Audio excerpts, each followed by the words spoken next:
tal? ¿Cómo están? Un agrado saludarles nuevamente en Las Cartas sobre la Mesa, un programa semanal de Infogate.cl que desde hace 4 años la acompaña semana a semana para entregarle información, datos, análisis, argumentos, contenido para que usted converse en su casa, porque la democracia se construye dialogando y lo importante es que ese diálogo comience en nuestro entorno inmediato para poder ir fortaleciendo justamente una capacidad de una sociedad que quiere construir y mirar al futuro no solamente con esperanza, sino que con cosas concretas. Y lo mejor para eso es dialogar. En el día de hoy, digamos, damos la bienvenida a nuestros panelistas ya estables, porque nos vamos a dedicar al análisis de lo que está pasando en Chile y de lo que viene. ¿Qué cosa implica todo eso? Para que usted lo converse en su casa. Finalmente, octubre ya nos marca el último trimestre del año y eso significa que estamos frente a elecciones presidenciales, las navidades, la recuperación económica, la pandemia, en fin, y una cantidad de temas que a nivel nacional e internacional están marcando la agenda. Ya no se trata solamente de Afganistán, se trata de lo que está pasando en Europa, lo que está pasando en China, lo que acaba de pasar en Vietnam. La ropa va a subir, por lo menos de algunas marcas, porque se fueron a confinamiento completo y es allá donde se fabrica mucha ropa, como la que corresponde a Gap, por ejemplo, ¿ah? Si a usted le gusta ese tipo de ropa. ¿Ah? Por lo tanto, ténganlo presente. Bueno, saludamos primero que nada a Bernarda, un agrado, Bernarda Pérez, gusto en saludarte, ¿cómo estás? Hola, buenos días, Guillermo. ¿Cómo estás tú? Bien por acá. Yo Buenos días, no. senador. Buenos días, Mario. Buenos días, Bernarda. Ya, Buenos días, Bernarda. ya, bueno, don Mario, ¿cómo estamos? ¿Cómo anda la casa donde tanto se sufre? Mucho sufrimiento justamente, mucha tristeza, no han salido muchas cosas, así que ahí tenemos bastante que profundizar al respecto con toda la agenda que ha ocurrido la última semana. Muchas cosas, migración, temas de votación en el Congreso, convención, etcétera. O sea, hay bastante ahí que profundizar. ¿Mm? Sí, no, no, definitivamente. Hagamos, senador, ¿quién es Piu? El senador de la región de Valparaíso, la región que le da el ancho a Chile, digamos, desde Rapa Nui hasta, digamos, hasta los Andes, pasando por San Felipe. ¿Cómo está, Kenneth?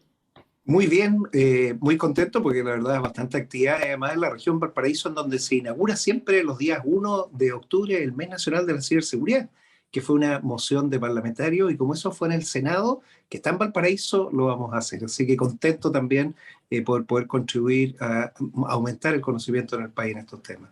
Sí, no, es importante, yo quiero rescatar lo que dice Kenneth antes que entremos al análisis nacional, porque sucede que el tema de ciberseguridad está dentro de las dimensiones que confrontan a las potencias en el resto, por lo menos los próximos 20 o 30 años.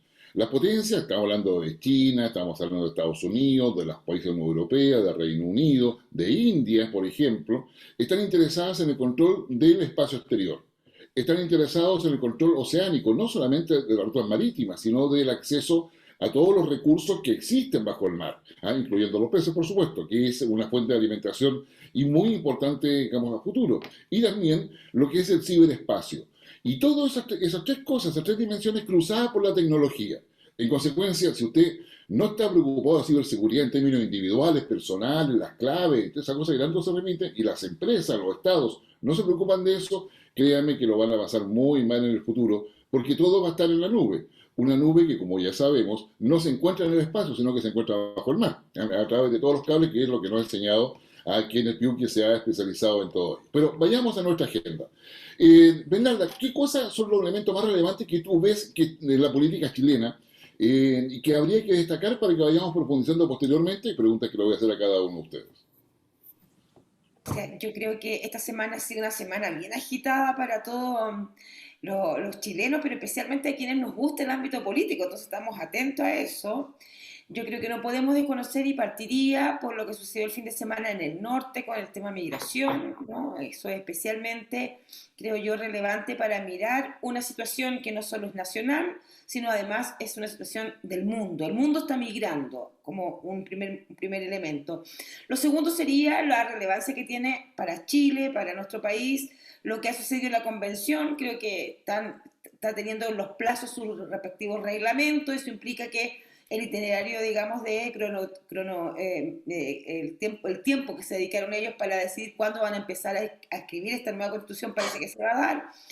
Y lo tercero que yo diría sería en el plano más contingente actual, que tiene que ver con despenalización, ¿no?, de las 14 semanas del aborto y justamente el tema del 10% del último cuarto retiro en el fondo, ¿no? Yo creo que son temas que están ahí candentes. Esto nos cruza con los presidenciables en general, tiene que ver con posturas, con miradas, con necesidades en lo inmediato y con definiciones finalmente. Entonces creo que por ahí yo diría como en temas importantes. No quiero, fíjate, ser injusta con el sur.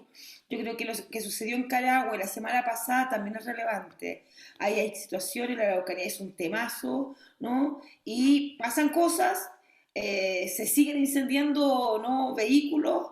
Hay un tema que nadie quiere estar, en este instante la agenda no la está abordando y ya tenemos una población que está sin duda en muchas complicaciones.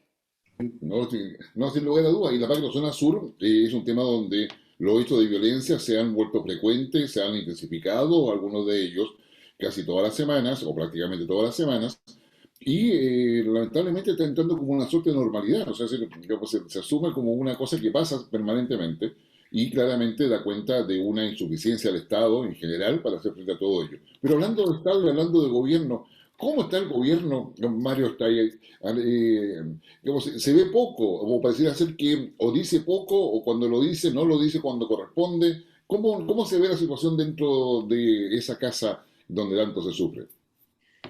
El gobierno, en la moneda literalmente, claramente está bajo la agenda, o sea, está corriendo detrás del carro, ha sido incapaz de poder marcar los temas, y por último, los grandes temas que se han producido esta última semana, ha sido incapaz ellos de llevar la batuta para poder sacar adelante las crisis que se han ido formando. Tomemos el caso el más reciente del tema de la migración, con el presidente Piñera en una gira de despedida por Sudamérica, que más encima borra países que para el tema justamente migrante no tienen prioridad. O sea, si el presidente hubiera buscado justamente marcar una pauta migratoria en esta gira, hubiera viajado por Bolivia, viajado por Perú, y de una u otra forma a tratar de hacer algún tipo de contacto más directo con el gobierno venezolano, más allá de los temas de reconocimiento, más allá de los temas de disputas que tienen ambas autoridades, pero claramente hay una cosa de negociación que no se ha hecho.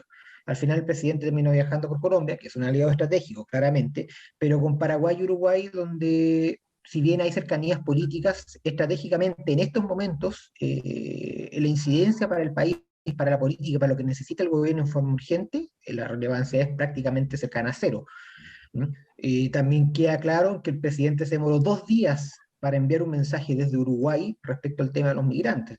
Lo más grave sucedió el día sábado, con hechos ya bastante fuertes el día viernes, y el presidente recién manda un mensaje grabado el día lunes, en la tarde, donde tampoco despeja muchas cosas más allá de lamentar, más allá de recordar que el gobierno, de acuerdo a su versión, a su visión, ha tratado de hacer lo más posible. Y ayer, prácticamente atosigado por todas las críticas y por todos los problemas que se están formando en el norte, con con las discusiones que están poniendo también sobre la mesa en forma bastante tardía, la mayoría de los candidatos, no todos, el gobierno trató de salir al frente para dar una serie de medidas para tratar de contener el tema. Recién ahí nos podemos enterar de que había algunos acercamientos con organismos internacionales, con algunas ONG, pero aparentemente el tema habrá que ver cómo funciona, pero en principio pareciera insuficiente para poder controlar la situación, y tampoco se hace cargo, o por lo menos no como uno quisiera, de poder controlar realmente, poner un verdadero filtro en la zona fronteriza con Bolivia, que es donde están los mayores problemas. Con el lado de Perú la situación está bastante más controlada que lo que sucede con el vecino altiplánico. Y salió ayer una puesta en escena con el vicepresidente de la República en funciones aún, el Rodrigo Delgado, acompañada por la subsecretaria Daza, por el ministro subrogante de Defensa, por la ministra Rubilar, para poder explicar el tema, pero no aceptaron preguntas, claramente porque eran muchas las dudas que quedan en el aire, y saber cuánto va a costar, dos, cuánto se va a demorar el tema del despliegue de todo lo que anunciaron ayer, porque no va a ser una cosa que esta semana recién va a estar listo, esto va a demorar muchos más días, y en realidad es eso, o sea, las dudas que quedan en el ambiente respecto a la real a la real acción del gobierno son bastantes. Ayer estuvo el candidato José Antonio Kast, por ejemplo, en Colchane, sacando bastante partido del tema, hablando con el alcalde de Colchane, justamente con el alcalde García, que ha sido una figura de, más relevante justamente todo este tema. El candidato Minami estuvo en Iquique, se le criticó que era la primera vez que aparecía por el norte, pero por último estuvo allá. Los restantes candidatos hicieron declaraciones a la distancia que tampoco se han introducido mucho. O sea, el tema ha cobrado fuerza y la gente no, y los candidatos parecen no haber reaccionado tampoco con la misma celeridad, lo mismo que le pasa al gobierno. O sea, pareciera que desde Santiago no se está aquilatando lo que realmente sucede en el norte, donde hay bastante descontento más allá de los lamentables hechos de la quema que sucedió en Iquique, pero no había una real interpretación de la molestia de la gente, que es bastante transversal. Era cosa de ver lo que pasó en Iquique, donde uno veía las banderas chilenas, las banderas mapuches, las banderas negras, las mismas banderas que se veían en la movilización acá del 18 de octubre en el centro de Santiago, allá también en las calles. La gente que bajó del altiplano para poder acompañar también la marcha, no fue un tema menor. Entonces, pareciera que todavía no se interpreta bien lo que sucedió en el norte y el gobierno tampoco ha sabido reaccionar con la celeridad del caso, ignorando las autoridades locales, tomando vías alternativas que en el fondo no se sabe si van a funcionar o no. O uno cruza los dedos para que funcionen en el fondo, o que por lo menos encaucen el tema, pero pareciera en apariencia que el tema va a seguir y tenemos para largo con ese tema específico, por lo menos el tema de migración. ¿Mm? Exactamente, digamos que en el caso digamos, de la marcha que hubo digamos, en el norte, el propio delegado presidencial digamos, cifra en 5.000 las personas que estaban participando en esa marcha. 5.000 para una ciudad, ¿no es cierto?, como esa, es bastante gente, digamos, dicho sea de paso, no es poca gente, por lo tanto, el tema no es menor. Y la otra cifra que dio el delegado presidencial en una entrevista es el hecho de que hasta agosto de este año, la cantidad de migrantes que han llegado irregularmente suman 20.000, o sea, digamos, en el curso de este año. O sea, es decir, no estamos hablando de un flujo y están ingresando 100 a 200 personas por día. O sea, digamos, en las últimas 2 semanas o 3 semanas. Entonces tenemos un problema y como tú bien dices, acá en el centro, en Santiago, no pareciera estar aquilatándose digamos, completamente qué es lo que pasa. Pero vamos a ver, Kenneth, cómo ves tú la semana? A lo mejor también tienes una visión internacional de lo que está pasando y cómo nos afecta y qué cosa más allá del mes de la ciberseguridad que lo vamos a tocar, ¿eh? Dicho de paso, comprometido. Bueno, mira, esta es una semana, tal como señaló Bernarda, muy interesante, con un presidente en una visita internacional acompañado por parlamentarios de ambos sectores, con 3 países con los cuales Chile tiene intercambio, pero con una situación que se produjo en el norte, yo creo, muy grave. No es bueno tener que actuar de forma violenta para decirle al gobierno que se quiere que la casa se ordene. Y esto es un tema transversal. Esto, lo que ocurrió en el norte, no fue un grupo de izquierda, ni de centro, ni de derecha. Fue una comunidad completa que se expresó, primero con una marcha pacífica, pero que terminó, como terminan muchas de estas situaciones, en algo violento. Tal como se quemaban carpas en el norte, bueno, en el sur se están quemando camiones y se están quemando iglesias. No se puede usar la violencia para validar las acciones. Y ese es el primer llamado, sacar la violencia. La violencia no tiene que ser parte de la solución del problema. Lo que sí se requiere en el norte es una mejor coordinación. Y aquí es donde vemos que los mecanismos que tenemos actuales empiezan a fallar. Los nuevos gobernadores regionales, con los nuevos delegados presidenciales, en una macrozona. Yo creo que lo que nos falta es crear una macrozona norte ahora.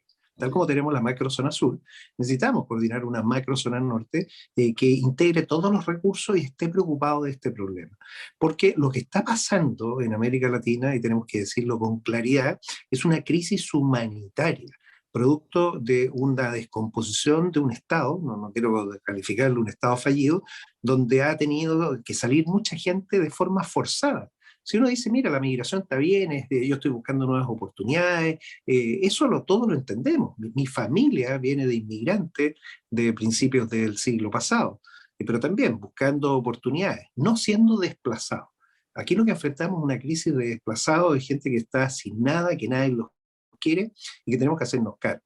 Ahí efectivamente falta un mejor diseño estratégico nacional para enfrentarlo, falta que los países de la región entendamos esto y no dejemos a estas pobres personas abandonadas, pero tampoco no hay nadie que se pueda hacer cargo de ellas solo. O sea, tenemos que entender que hay que hacerse un plan, y aquí Naciones Unidas tiene bastante experiencia con temas de refugiados, porque finalmente hay gente que busca refugio, y ese refugio hay que darles seguridad, hay que evitar de que se produzcan problemas, que entre el crimen organizado, el narcotráfico, hay que alimentarlos porque no tienen nada, hay que darles documentación y hay que relocalizarlos, ubicarlos en los países en donde se les puede recibir, porque los países tienen un límite, y eso es lo que tenemos que entender. Chile no puede recibir a toda América porque, bueno, aquí hay beneficios, IFE y otras cosas. No puede, no tenemos capacidad, no es porque seamos malos, es porque no nos dan los recursos.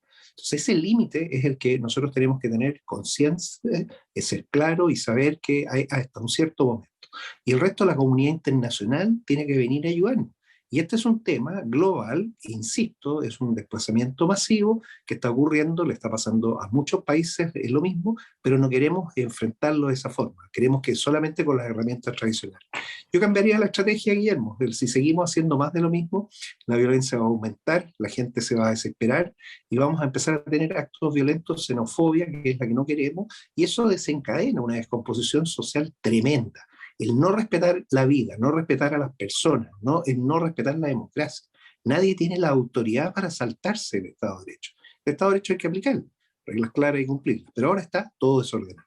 Espero que el presidente logre entender esto, nombre a alguna persona a cargo del norte, integre, hay mucha capacidad, no solo la capacidad de las policías, también está el decreto que le permite a las Fuerzas Armadas, y tenemos Fuerzas Armadas de excelencia en el norte que pueden ayudar, y también en el manejo de los campamentos de refugiados para evitar que tengan que estar en plazas abandonados.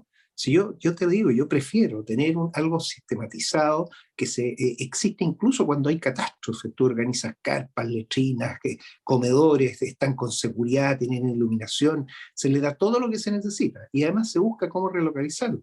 Ahora no, ahora es una suerte de vea usted, haga lo que pueda. Entonces eso no puede ser. Yo creo que se están haciendo mal las cosas y eso se puede corregir ya. Efectivamente, yo creo que ahí hay un tema que es complejo. Para quienes nos están siguiendo, permítanme complementar lo que se ha dicho acá, en términos de que la migración es considerada un derecho humano, la movilidad de las personas a nivel internacional es considerada un derecho humano. Y por esta razón, hoy día no se habla, digamos, de migrantes ilegales, porque al ser un derecho humano, lo que corresponde hablar es que son irregulares, porque no tienen la documentación necesaria, independiente que entre por un paso, digamos, formal o por un paso no habilitado. Entonces, esa es la primera cosa que hay que tener presente. La segunda es que desde el punto de vista del Estado de Chile, por el solo hecho de reconocer y haber signado, o sea, firmado todos estos documentos a nivel del sistema internacional, digamos, lo que corresponde es que el primer criterio para un Estado es cautelar la dignidad de las personas. Y a eso vamos con el tema humanitario que señalaba Kenneth, con todo lo que es la oportunidad y la anticipación que señalaba Mario, y con todo lo que es el tema básicamente de preocupación por las personas que señalaba Bernarda, en términos de que efectivamente ahí se requiere una reunión. Hoy día el Estado de Chile muestra una insuficiencia para poder integrar los datos y coordinar todos los organismos que necesita. Porque no corresponde tampoco que las Fuerzas Armadas y las policías estén preocupados de un tema donde el resto del Estado también debe estar presente. Ahí se requiere registro civil, se requiere salud, se requiere educación, se requiere capacidad de la CUNAEV, en fin, hay una cantidad de organismos que deben colocarse. Y saben que hay un problema, ¿ya? Y lo voy a dejar solamente instalado, digamos, lo único que están dispuestos a ir allá o que pueden ser enviados allá por una orden son los militares y los policías. Y sucede que muchas veces la burocracia del Estado no quiere ir allá, porque sucede que tener un campamento humanitario significa 24/7. O sea, es decir, la Fuerza Armada y Policía pueden sostenerlo, porque está dentro de sus capacidades en términos a la función que ellos tienen cuando hay algún tipo de conflicto y hay que desplegarse.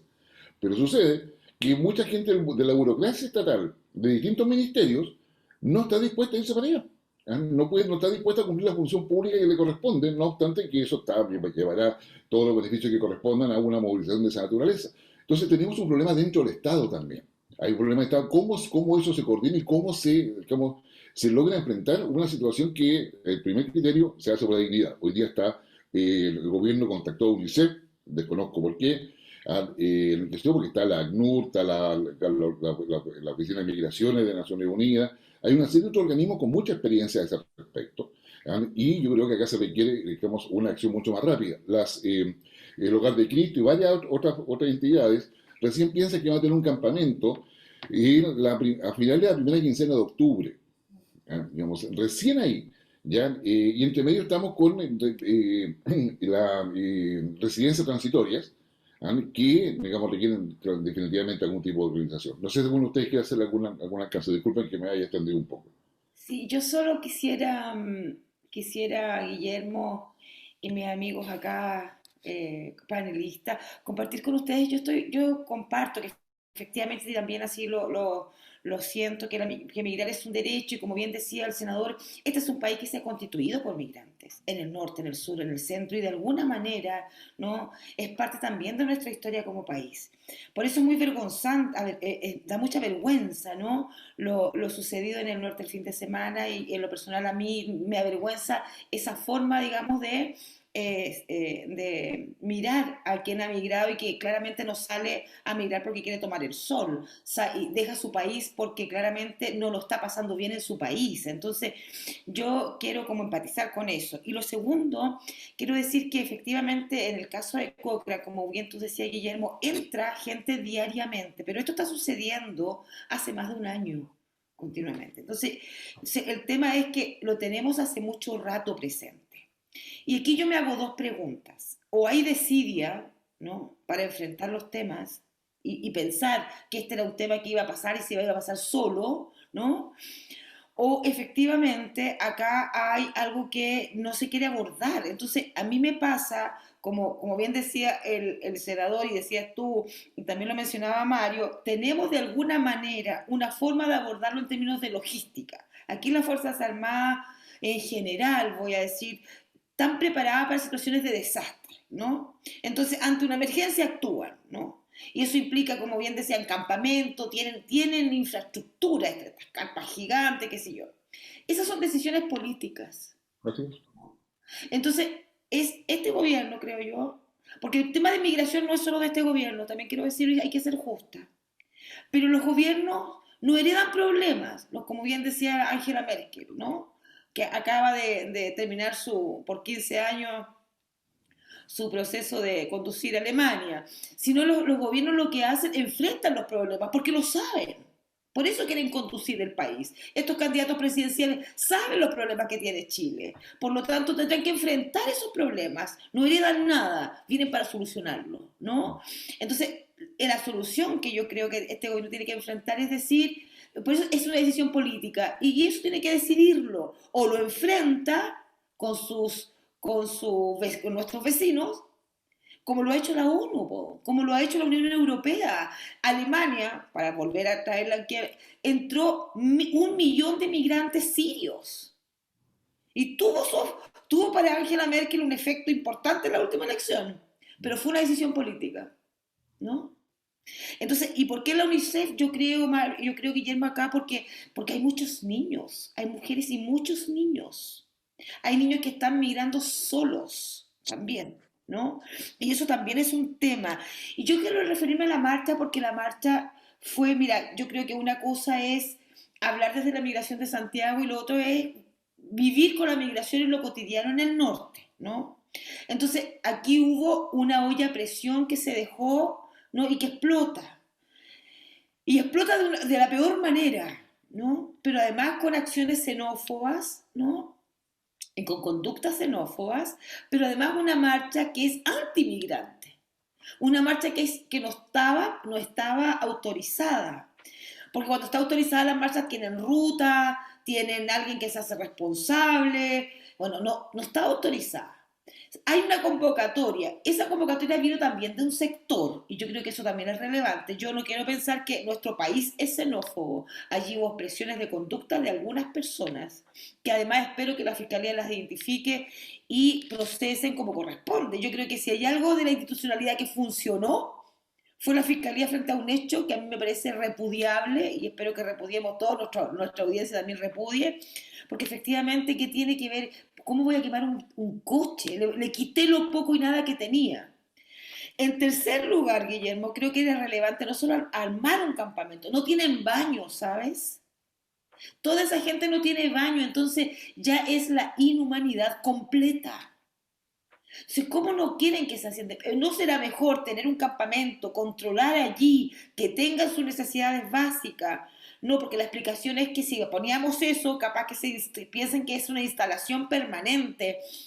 ¿Sabes qué? Eso no es mirar al mundo. Hoy día el mundo está migrando, como decía el senador.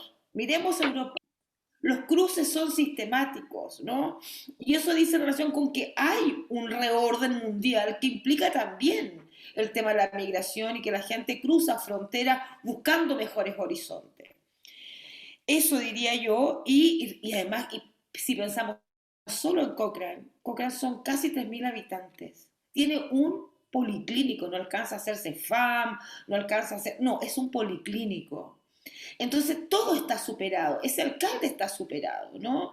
Aquí lo importante es, tiene que ver como cómo generamos política pública que nos permita estar acorde a los tiempos y también nos permita estar acorde con tratados humanitarios en el marco, digamos, de derechos humanos. Me preocupa que haya estado el candidato Kast, fíjate, porque justamente su mirada es bien xenófoba, a pesar de que él es un migrante, ¿no? Entonces, a pesar de que él es un migrante que debiera encabezar, ¿no? Justamente una situación, digamos, de migración. ¿Por qué? Porque justamente lo que hay son ahí, desde ese lugar he escuchado cierre de frontera, no, si no tenemos que aislarnos. Nosotros somos un país que nos podemos interconectar con otros. Como bien decía el senador, las telecomunicaciones son relevantes, necesitamos estar comunicados con otros. Entonces, no nos podemos poner muros entre medio, ni vallas que no nos permitan justamente no enfrentar situaciones a las cuales el mundo y nuestro país está enfrentando. Me quedaría por ahí, Guillermo. Ok, gracias, Bernarda. ¿Algún otro comentario sobre este tema para que Mira, vayamos? Sí, mira, Guillermo, solo poder aportar la buena comparación que hizo Bernarda Merkel, tenemos a nuestra Bernarda Merkel ahora, la crisis de Siria con Alemania es un muy buen ejemplo de análisis porque permite entender qué pasa. Siria desplazó 5,5 millones de personas más o menos y ese 1 millón llegó a Alemania. Pero Alemania es 4 veces más grande que Chile.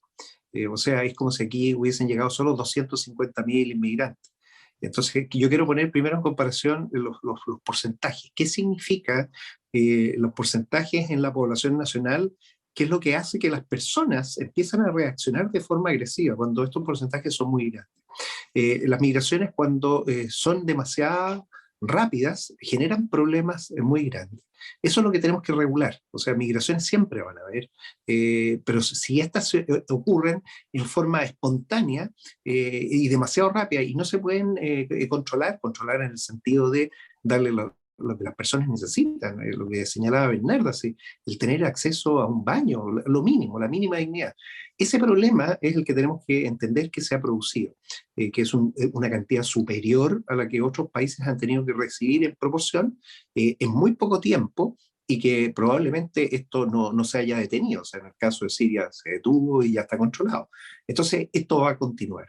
La pregunta es cómo lo vamos a hacer. Y aquí vienen los nuevos candidatos. ¿Sí? Ya básicamente son las propuestas de cómo se va a enfrentar para solucionar. Y me gustaría escucharlos a ellos con su visión pero pragmática, con el programa de gobierno y de la forma en que buscan hacer esto. Pedirle al gobierno actual que le entregue la información y los compromisos que le va a dejar al próximo gobierno, pero que este sea un tema relevante porque todavía no está resuelto. O sea, esto es una historia en desarrollo que tiene que tener un buen término, pero que si no se hacen bien las cosas ahora puede producir un efecto mucho mayor después. Así es. Mario. Mira, sí, justamente escuchando a Bernardo, escuchando al senador, y habría que recalcar ahí que el gobierno cuando empezó la crisis por la pandemia, por marzo y principios de abril, el mismo gobierno anticipó que se venía una crisis migratoria en el continente. O sea, las autoridades lo dijeron muchas veces en forma abierta, lo dijeron en muchos off que hicieron con la prensa acreditada ahí en Palacio, y que tenían sus estadísticas a mano, sabían más o menos lo que podía pasar, y el problema es que las medidas que tomaron fueron claramente insuficientes. O sea, reiterar ese tema. Les estalló la cara lo que sucedió en enero, ya que fue la crisis de Colchane, que fue la primera gran crisis migratoria que tuvimos en este último periodo, El gobierno tomó un montón de medidas y claramente las medidas fracasaron.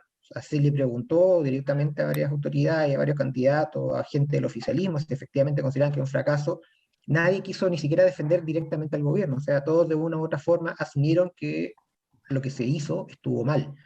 No tuvieron previsión, teniendo el escenario, teniendo el análisis hecho previo, no supieron poner las medidas adecuadas, y lo que es peor, justamente hablando de esto del escenario, los ejemplos que suceden en el extranjero con crisis migratorias así masivas, como el caso de Siria o otras partes más, fracasaron absolutamente en crear una coordinación continental, sabiendo justamente que, por ejemplo, en el caso de Colombia, hay más de 3 millones de venezolanos que están tratando de una forma o integrarse o buscar más espacio, porque en Colombia ya no hay espacio, más allá de las medidas que ha dispuesto el gobierno para poder acogerlo.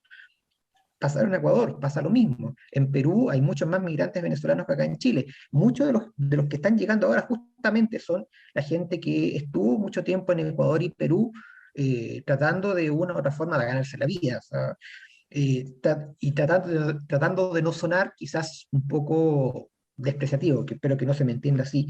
El primer flujo que llegó a Chile, justamente todos sabemos que fueron muchos profesionales, mucha gente de clase media que pudieron integrarse fácilmente. La gente que está llegando ahora, las diferencias culturales con Chile llegan a ser bastante más fuertes. O sea, la gente también reacciona ante eso, reacciona justamente a lo que decíamos. El número de gente, la cantidad de migrantes tan repentinos que ha llegado ha sido fuerte, la gente inmediatamente pone un paralelo, o sea, se asusta.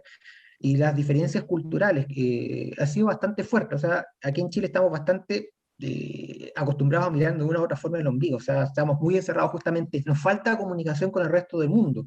Entonces estamos acostumbrados a vernos todos entre las mismas caras. Cuando llega mucha gente de golpe, con otras líneas, con otras características, aquí en Chile la reacción es fuerte, es dura, y se está notando justamente en Iquique. Ahora, ver otro aspecto, las crisis que se ha provocado en el actual gobierno, que no ha sabido manejarlas, están creando un caldo de cultivo bastante peligroso. Ya nos pasó, por ejemplo, en Araucanía con el tema de la falta de previsión, el tema de seguridad, que llegó al tema de las tomas de las municipalidades y la reacción de las comunidades locales. Y nuevamente volvemos al mismo punto, ya no se trata de hacer una reacción racista de un solo grupo, sino que ahí fueron mapuches y gente ya mestiza, gente del resto, gente, por decirlo de alguna forma, blanco, no es la definición exacta, pero es para poder hacer una especie de paralelo, que atacaron a estos grupos más radicales que tomaron municipalidades. Sucede en Iquique ahora. Se teme que también que acá en Santiago puedan estallar también movilizaciones de ese tipo en las zonas donde se concentran principalmente los migrantes por las situaciones que se viven en Santiago, y que a nivel nacional y que a nivel también municipal han fracasado absolutamente en tratar de entregarle un orden correspondiente. Entonces la situación no se ve auspiciosa en ese sentido, porque tampoco se ve medidas realmente proactivas para poder tomar el tema. Solamente se reacciona, solamente se ve, en el caso del norte, instalar las carpas en Colchane, la carpa en Iquique. No se ha hablado con ACNUR, no se ha hablado con otros países que tienen la real experiencia con el tema. El tema UNICEF está claro justamente a dónde apuntaba, pero se quedan cortos, ¿no? Y las municipalidades acá muchas veces, en vez de tratar de ordenar el problema, lo patean de una u otra forma hacia adelante, que fue la polémica que armó, por ejemplo, la alcaldesa de Santiago con los permisos masivos a las ventas de las calles. Estoy quizás extendiendo un poco más el hilo del tema, pero que no se hace cargo del ordenamiento, simplemente patea el tema para adelante, que va a explotar, va a chocar más con las pymes, y mucha gente acá que no está contenta con el tema. Entonces no hay una solución de ninguna de las otras partes. Y como decían ustedes también, el tema de los candidatos está muy en el aire, más allá justamente de que Kast es el que más se ha movido. El tema de él es bastante taxativo, talibán, por decirlo de alguna forma. Hay que echarlo, o sea, para él es poner los muros y echarlo. Al otro extremo tenemos, por ejemplo, a Boric, que dice: vengan, les vamos a dar casa, les vamos a dar todos los recursos para que se instalen, cuando es un ofrecimiento irreal. En Chile no existen los recursos para poder acoger y poder dar todas esas soluciones a un montón de gente, tomando en cuenta que aquí en Chile falta mucho también por hacer. Entonces, otros candidatos prácticamente no nombran el tema. Ayer estuvo La Moneda Marco Enrique Ominami para entregar justamente una carta que es una carta que es bastante bonita en el sentido de que hagamos, el gobierno tiene que hacerse cargo, pero tampoco se hace cargo de verdaderas soluciones, a entregar verdaderas directrices para poder justamente enfrentar el tema. Claro, a él no le corresponde, pero también es complejo y para la gente que está involucrada, gente Iquique, conozco mucha gente que vive allá en la zona en el norte, les molesta justamente que acá en Santiago salgan esas, insisto en el tema, esas muchas soluciones, entre comillas, buenistas cuando no están en terreno y no se condicen con lo que ellos están viviendo en el terreno. Y justamente esa desconexión donde llegamos a este fracaso y donde llegamos justamente a esta situación que estamos viviendo ahora. Sí, no, yo creo que el tema migrante migratorio se nos instaló en la agenda y recordar que el 12 de octubre es el Día de la Hispanidad, el Día de la Raza se lo ha denominado, pero yo creo que va a quedar como Día de la Hispanidad definitivamente. Ahí probablemente esa va a ser el día 10 de octubre, probablemente un día que va a convocar una reacción y como un despliegue, si no de protesta, al menos de una clara manifestación masiva de los inmigrantes en varias ciudades de Chile, donde yo tengo por lo menos, se entiende, según los portales que uno revisa, esa convocatoria ya está realizada. Pero dejemos el tema migrante, se lo dejamos en el living de su casa, en su comedor, en su cocina, donde usted nos esté viendo, escuchando. Recuerden que nosotros, digamos, nuestro programa se ve a través de Mundo TV por la señal de cable Mundo desde Valparaíso hasta Yanquihue, en regiones en Telecauquén, en Ñublevisión, en varias otras más plataformas de cable, también en Radio Longuén, en Concepción, además de, por supuesto, todas nuestras redes sociales, Twitter, Facebook y YouTube. Pero veamos, digamos, algo muy breve, digamos, vamos a empezar por ti, Kenneth. Vamos, ¿cómo se ve el debate sobre el cuarto retiro en el Senado? O sea, yo quiero hacerlo corto esto porque la verdad es que sobre el cuarto retiro se ha hablado tanto, que yo creo que todos sabemos de que es un efecto directo contra la AFP, significa que muy pocas personas tienen acceso al cuarto retiro, significa que es un golpe a la economía, todo eso está claro. ¿Cómo se ve cómo el escenario que es en el Senado? Mira, la realidad supera la ficción de cualquiera de las series estas que tú hayas visto en Netflix o otras. O sea, la gente dice, han salido publicaciones en los medios, la segunda, de cómo va a ser la votación de cada senador o senadora. Esperemos la votación, porque esto va a tener suspenso. Hay ya otros fines, y son fines que no necesariamente están relacionados con las personas. Hay fines electorales, hay fines electorales porque hay algunos candidatos que han comprometido su prestigio con su coalición diciendo no al cuarto retiro. Y otra candidata que ha dicho sí al cuarto retiro y mis colegas senadoras y senadores me van a apoyar. Entonces, ese es el discurso de verdad, o sea, sincerarlo, este es un tema que es político. Yo prefiero, siempre cuando se va a ayudar, identificar a quienes necesitamos ayudar. Las ayudas tienen que ser concretas a las familias que son las más necesitadas y esas familias necesitan ayuda del Estado porque no tienen recursos en su ahorro previsional, ya no les queda.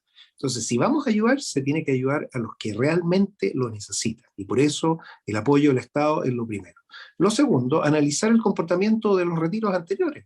¿En qué se ocuparon los dineros? Y eso hay suficiente data para comprobar incluso que gran parte de los retiros ni siquiera se han ocupado. Siguen todavía como liquidez en cuentas 2, en espera de cualquier decisión. ¿Y por qué? Porque hay incertidumbre. Si lo que está llevando a las personas a sacar sus dineros de sus cuentas de ahorro previsionales, que son su futuro, es la incertidumbre. Y esa incertidumbre no es una buena política pública. Entonces, vámonos al fondo. Nosotros en el Parlamento estamos para hacer política pública de calidad, de verdad. No puede una situación transitoria con una incertidumbre llevar a todo el mundo a tener que sacar su dinero. No puede ser una bandera política de un candidato o una candidata para decir, mire, yo tengo fuerza y puedo mover a mi coalición. No es lo que corresponde, lo que tenemos que hacer es cuidar los recursos de las personas y el Estado. El Estado tiene que hacerse cargo de los que más la necesitan y esos no son recursos que están disponibles en estos momentos en la AFP. Muchas gracias, Kenneth. Mario Bernarda, ¿algún alcance sobre el cuarto retiro? Yo creo que el cuarto retiro, si uno lo mira como una política pública desde el punto de vista de las responsabilidades políticas que tienen los políticos en general, ¿no? Con el país, no solo con un momento del cual se participa de ella, eso no es una buena política pública, eso hay que decirlo. No puede ser una buena política pública algo que tú sacas, ¿no? Y que está pensado para tu vejez y que de alguna manera va a tener un impacto en tu vejez. O sea, eso en palabras simples no puede ser bueno, ¿no? Sobre todo porque no tienes seguridad de que eso sea reembolsable, no es muy complejo. Pero también quiero poner la situación en un contexto, ¿no? Aquí se abrió un grifo y no ha parado. Y no va a parar. Y eso tiene consecuencias desde una causa que está, a mi juicio, en que las AFP se tienen que hacer cargo que las pensiones en este país eran miserables. Y en ese contexto, las administradoras de pensiones hoy día están complicadas y por otro lado también desde la acción de quien nos gobierna, el Ejecutivo tuvo una respuesta lenta al inicio, que recién este año tuvimos un IFE más sistemático para la ciudadanía en general. Entonces, yo creo que hay una constelación de decisiones y de eventos que hace finalmente que hoy día estemos enfrentando un cuarto retiro, ¿no? Y todo el mundo dice como argumento, no es el contexto de mayo, no es el contexto del tercero, del primero, del segundo retiro, es otro contexto. Sí, efectivamente, yo creo que acá hay un porcentaje de chilenos importante que ya no tienen nada que sacar de sus cuentas. Y eso es un drama también, ¿no? Hay otro porcentaje de chilenos que algo le queda, ¿no? Y ese porcentaje de chilenos no es el chileno que gana 3 millones de pesos, ¿no? Es el que está más cerca a jubilar. Debe ser gente como con la edad mía, pasadito los 50, ¿no? Que todavía le queda algo. Entonces, y en ese contexto, entonces también tiene que ver con que hay un porcentaje de población, ¿no? Que necesitará. Mira, ayer escuchaba argumentos bien dramáticos para ponernos en el plano, porque decían que el cuarto retiro no se justificaba, o sea, el cuarto retiro viene es parte de el fenómeno económico que está sucediendo, de la inflación, ¿no? Y que con un cuarto retiro la inflación se nos va a desbordar porque ya con el tercero supuestamente habrían subido, no sé, la carne, la lechuga, el combustible, ¿no? Entonces tú dices, eso es un argumento bien engañoso a la población, porque ¿tenemos inflación? Claro que la tenemos, pero por otras situaciones también, ¿no? Por situaciones que también tienen que ver, la inflación es mundial, primero hay que decir. Y Chile, como ser parte del mundo integrado, bueno, está afectado. Somos sensibles, el senador hablaba, antes de empezar el programa, conversábamos de los chinos, ¿no? Somos sensibles, nuestra economía es sensible a inversión en China, ¿no? Y mandamos muchas de nuestras cosas a ese país. Ahí están pasando cosas en China que va a tener impacto en nuestra economía también. Entonces no lo pongamos en el cuarto retiro, porque yo creo que es injusto. Y no es honesto planteárselo así a la gente. Y yo creo que si hay un cuarto retiro, hoy día también tienes el argumento político y los candidatos están tensionados. Ellos manifestaron opinión y hoy día hay que mirar entonces si sus parlamentarios de sus respectivas conglomerados responden a esa opinión que ellos han dado. Y ahí vamos a tener un tema, ¿no? Un tema de tensión importante y yo creo que bueno, y también la ciudadanía debiera pedir, ¿no? O cómo los programas se hacen cargo de la temática de pensión para el futuro. Nosotros vamos a tener 2 años siguientes complejos como país. Por lo tanto, es importante estar atento allí. ¿Qué es lo que nos plantean, nos proponen las candidaturas, ¿no? ¿En qué tiempo, ¿no? Yo prefiero que sea una cosa responsable, que haga sentido, a que no nos digan cosas como que esto se va a tener una solución inmediata, porque no va a ser así, ¿no? Entonces, esto es relevante también. Tenemos una constituyente que está fijando algunas líneas donde el tema, digamos, de pensión también seguramente lo va a escribir a partir de lo que decía Mario. Parece que a partir del 18 de octubre tendremos ya los inicios de esta escritura de nueva constitución. Por ahí me quedaría, Guillermo. Creo que es un tema para darle para mucho, ¿no? Y necesitamos también como ir pensando esto en conjunto, creo yo. Antes de darte la palabra, Mario, solamente vamos a agregar 2 puntos. Las administradoras de fondos de pensiones, al recabar, digamos, la cotización obligatoria de cada trabajador, ¿ah? Y más allá de cómo lo administran y cómo hacen y cómo se generan sus utilidades, ellos tienen una cantidad de recursos que es de todos los chilenos que están cotizando. Esos recursos se usan para inversión, ¿ya? Digamos, para inversión en el país. Si las AFP colapsan, Chile va a necesitar más inversión. Chile es el país más dependiente de la inversión internacional. En consecuencia, pensar que al no existir la AFP, digamos, solamente estamos viendo un tema ideológico asociado a las pensiones, es solamente mirar la punta del iceberg, porque la verdad es que tenemos que ver cómo reemplazamos esas inversiones que de otra forma no van a llegar a nuestro país. Entonces yo creo que ahí hay un tema que es mucho más grande, no solamente las pensiones o las necesidades que las personas puedan tener, sino que hay un tema mucho más general. Mario. Ya, mira, justo más o menos colgándome de lo que decía Bernarda, y también lo que estás mencionando tú ahora, considerar por una parte que la misma gente que está promoviendo el retiro y que le está promoviendo que ahora va a venir un quinto, va a venir un séptimo retiro, ninguno ha sido capaz de proponer o dar una idea de cómo se va a financiar después la pensión de las personas a futuro. O sea, en estos momentos todos sacan, todos hay que sacar, pero nadie ha puesto un plan verdadero para decir de dónde van a salir los recursos después para poder suplementar a la gente que en estos momentos se quedó sin nada, a la gente que en los próximos años ya no va a tener una pensión, ni siquiera va a tener una pensión más pésima de 180.000 pesos. Con suerte va a tener una pensión de 50 a 60.000 pesos si es que era joven. Si es que era anciana, lo más probable es que con suerte le den un chequecito de 10.000 pesos. Y eso obviamente implica que el gobierno, el Estado a futuro, va a tener que suplementar todos esos recursos. Ahora, el tema es, ¿de dónde va a sacar esos recursos? No hay ninguna claridad al respecto. Nadie ha dicho nada. La reforma de pensiones que está proponiendo el gobierno actualmente no es la mejor, es claramente deficiente. Pero había un acuerdo que se había alcanzado en la Cámara de Diputados. Ahora, con todo este tema de la pandemia, con todo el tema posterior a las movilizaciones sociales del 18 de octubre, por un tema oportunista, muchos aprovecharon la opción de dejarla abajo. En vez de mejorarla, simplemente la bloquearon y en este momento la reforma de pensiones no va a salir.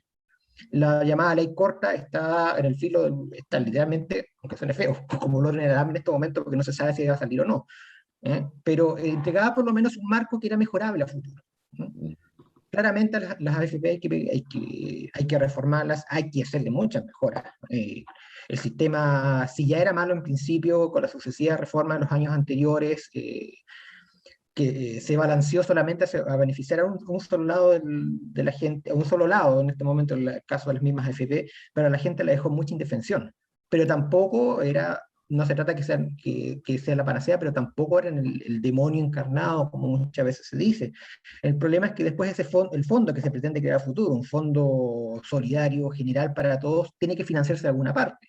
Y obviamente ese fondo va a tener que recurrir, al igual que las AFP, a inversión internacional. Entonces estaríamos cayendo básicamente en el mismo sistema. Y en estos momentos estamos justamente en un filo bastante complejo. El tema del cuarto retiro, como mencionaban, ha creado mucha tensión en las candidaturas. Ha habido muchos errores, muchas candidaturas que han apostado a capital político y han salido bastante castigadas. Otras candidaturas que han cambiado constantemente de opinión al respecto, diciendo que no lo vamos a apoyar porque es mala política, después dicen que sí, después que no, y después nuevamente dicen que sí. O sea, tampoco existe una unidad de criterio al respecto. Y lo otro es la forma en que se ha llevado el debate al interior del Congreso, en el interior de la Cámara. Con esto cierro en este punto, haciendo hincapié en lo que sucedió con el caso de Mario Marcel del Banco Central, el cual llegó con un montón de argumentos técnicos, pero el rebate que se le hizo a su argumentación no fue técnica, fue puramente política, fue puramente demagógica, fue un tratamiento bastante malo. No se trata que uno pueda estar de acuerdo o no con la persona. Mario Marcel, nadie va a poder decir que es una persona derechista, que es entre comillas fascista, en algún momento casi como se le trató. Es un tipo de izquierda, pero es un economista reputado, y si lleva cifras, uno tiene que esperar que esas cifras sean discutidas en ese marco, pero no de la forma que se llevó, y eso reflejó mucho lo que ha sido el debate de todos estos sucesivos retiros. Entonces, estamos en una situación compleja y no se avisora una buena situación.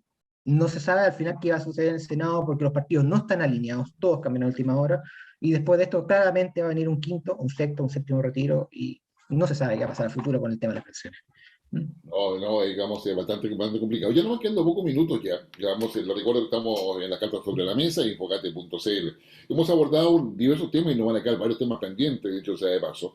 Pero lo quiero llevar a algo, digamos, y lo prometido es deuda con Kenneth, el mes de la ciberseguridad.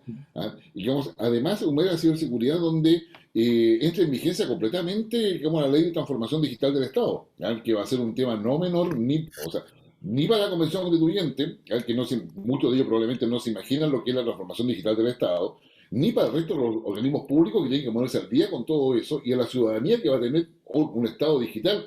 Se supone, ¿podrá hacerse todo eso, Kenneth? ¿Y qué cosa hay en este mes de la ciberseguridad? Bueno, afortunadamente todo converge. Mira, fíjate que se va a empezar a escribir la Constitución en clave digital. Bien. Con el convencional constituyente Felipe Arboe hemos visto poder partir con un principio, la Constitución tiene que partir con un principio que sea el de la República Digital. O sea, partiendo con un principio en la Constitución de la República Digital, tú empiezas a estructurar después los derechos, el derecho del acceso, la universalidad de la conectividad, el relacionamiento digital de las personas con el Estado, para no ser necesario que la persona físicamente tenga que estar, y eso habilita la identidad digital avanzada, la firma electrónica, el domicilio digital. O sea, muchas de las cosas que se hacen físicamente con papel se dejarían de hacer. Y esa es la esencia de la ley 21.180, que también parte ahora en octubre, la transformación digital del Estado en 5 años, más todo el despliegue de fibra óptica y 5G que se está haciendo. O sea, todo como que converge y parte en este mes de octubre. Este es el 4.º año, esta es una ley 21.113 que partió del 2018 y que se publicó en el Diario Oficial el 1 de octubre, por coincidencia, que permite promover el conocimiento y cómo proteger nuestra vida digital. Pero también tiene que ser con ejercicios nacionales, así que estamos invitando a todas las empresas y al Estado a realizar ejercicios nacionales de ciberseguridad para verificar que estén preparados. Las amenazas cambian y lo más importante es el conocimiento. Si el país no tiene conocimiento, no hace investigación, nunca vamos a saber lo que nos está pasando. Ese es el énfasis con el que vamos a inaugurar este sábado 1. Yo los invito a ver en el canal del Senado, la televisión del Senado va a quedar grabado, la inauguración con la presidenta del Senado, Jimena Rincón. Siempre el presidente o la presidenta lo ha inaugurado, las últimas 2 han sido mujeres, para poder escuchar a los expertos internacionales del Reino Unido, de la Unión Europea, que está haciendo un centro similar, y también nuestros expertos nacionales, la Seremi de la macrozona del área de Coquimbo, Valparaíso, María José Escobar, que nos va a explicar cómo se va a crear el Instituto Nacional de Ciberseguridad en Chile. Así que cordialmente invitado a la inauguración y a ver cómo estos temas digitales van a empezar van a zarpar, si lo llamamos así, de forma más lúdica, en un plazo que toma tiempo. Esto no ocurre en un año, mínimo 5 años para poder concretar lo que el Estado quiere, mínimo 15 años es lo que demoraría el país en realizar una verdadera transformación digital, que es transformación de personas, de mente, de cerebro. Tenemos que reformatear nuestro disco duro para pensar en digital, Guillermo. Ok, muchas gracias. Para ir cerrando y hacer los últimos comentarios, ¿cómo se nos viene octubre? ¿Se ve tan complicado como realmente se piensa? Y por favor, breve, porque nos quedan pocos minutos. ¿Cómo se percibe en este mes de la ciberseguridad, donde probablemente los hackeos van a aumentar? Hay que preocuparse de protegerse. Estar muy pendiente de cómo viene toda esta agenda. Las últimas palabras para poder cerrar, digamos que se dio Mario. Bueno, el octubre se viene complejo. O sea, recordemos que solo de partida, el 18 se cumplió 2 años del estallido social, justamente el día que, como nos recordaba también Bernarda, la convención va a iniciar la discusión ya formal del articulado de la Constitución.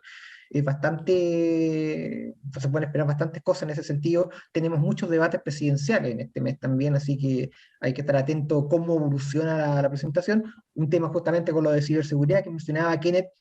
Recordar que para lo que fue justamente el estallido social, hubo mucho movimiento en la ciberseguridad del Estado, muchos ataques, muchas cosas, y muchos de esos temas que nos ha estado justamente presentando semana a semana acá sobre la situación, se vieron justamente en ese momento y quedó reflejado, y eso implica mejoras que hay que hacer para la seguridad del Estado. Ok, Kenneth. Mira, octubre es el mes de la prueba de la institucionalidad. Se tomó una decisión que fue un acuerdo por la paz y la nueva Constitución. Entonces tenemos que mantener la paz y entender que hay que trabajar por la nueva Constitución. Ese es el camino que se dio y yo espero que todos los demócratas, de cualquier color, pero demócratas que creen en la libertad, que creen en la expresión de las personas, que creen en el voto, van a ir a respaldarlo. Y no vamos a permitir que los violentistas, los que creen en la violencia, en el uso de ella para imponer sus condiciones, van a primar. Yo creo que va a ser el momento en que la convención va a poder partir trabajando y espero que la gente esté disponible para apoyar ese trabajo tranquilo, dejando afuera la violencia. Sin violencia se puede avanzar. Con violencia vas a destruirlo todo, Guillermo. Así es, Bernarda. También creo que octubre se nos va a venir bien movido, primero por la conmemoración de otro 18 de octubre, en donde se honra ese movimiento social, lo voy a poner allí, ¿no? De sentir distinto, de demandas distintos, lo honramos con que se inicie una nueva escritura de esta nueva constitución que necesitamos como país, lo voy a poner en el positivo, ¿no? Tengo todas mis esperanzas puestas en ese espacio, un espacio que ha deliberado, que se ha tensado, pero ha sabido resolver sus conflictos. Y yo creo que además es merecido que decir que en 3 meses ellos han trabajado y han legislado internamente para darse gobierno de una manera impresionante y de verdad yo quiero ser muy justa con ese espacio. Lo segundo creo que va a venir en discusión en enero, algo que no mencionamos, pero yo sí quiero hacer mención, que tiene que ver con la discusión que hubo en el Congreso esta semana, que es despenalización de aborto en 14 semanas de gestación. Creo que es un derecho de las mujeres también, que estábamos al debe como país, ¿no? Creo que da para mucha discusión en algunos espacios y sobre todo para los hombres, pero este es un tema sobre el cual las mujeres hemos venido bregando hace mucho rato, porque además ya la situación, digamos, por la cual padece una situación de aborto y además se penaliza claramente, es como un doble castigo, ¿no? Las mujeres no abortamos por ganas, sino porque hay decisiones muy duras e individuales detrás de ella. Y decir que acá ahora entonces se vuelve a la discusión, vuelve a comisión, hay una discusión ahora en particular, por lo tanto es un tema que todavía sigue vigente, y solo terminar diciendo que la maternidad será deseada o no será. Y yo creo que eso es muy relevante para la construcción de sociedades, no solo justas, sino sociedades que sean felices, ¿no? Yo creo que eso es muy relevante. Exactamente. Bueno, una de las cosas que decían los filósofos antiguos es que la sociedad y el ser humano tienen que buscar la armonía, que es la manera en que ellos expresaban la felicidad. La felicidad finalmente se basa en la armonía. En la armonía de una serie de factores, pero esos factores son los que la sociedad debe construir. Muchas gracias, Bernarda, muchas gracias, Mario, muchas gracias, Kenneth, el senador de la región de Valparaíso que da el ancho a Chile, desde Rapa Nui hasta, digamos, los Andes, pasando por San Felipe. Digamos, Mario, que está siempre, digamos, reporteando la moneda, Bernarda, que nos da esa perspectiva, no solamente de la experiencia, digamos, profesional y política, sino que también de género, que es muy importante y relevante, se agradece. Y a usted que nos sigue semana a semana, muchas gracias. Converse sobre estos temas en su casa. Hemos podido abordar una serie de temáticas que son importantes conversarlas. No se trata de tener la razón, se trata de dialogar, porque el diálogo permite crear, ¿no es cierto?, digamos, esa perspectiva de futuro, de lo que queremos y también saber lo que no queremos. A quienes nos siguen por Mundo TV, por la señal de cable de Mundo desde Valparaíso y Yanquihue, en regiones como Telecauquena, Ñublevisión, Radio Nunguén de Concepción y por supuesto a las redes sociales de Infogate, digamos, muchas gracias. Nosotros hemos grabado este programa el 30 de septiembre, jueves 30, cuando usted lo esté escuchando o viendo, usted va a estar con chip libre, no hay toque de queda. Así que, pero cuídese porque la pandemia sigue vigente. Esté muy bien, un abrazo para todos, muchas gracias nuevamente, Mario, Bernarda, Kenneth, nos vemos la próxima semana.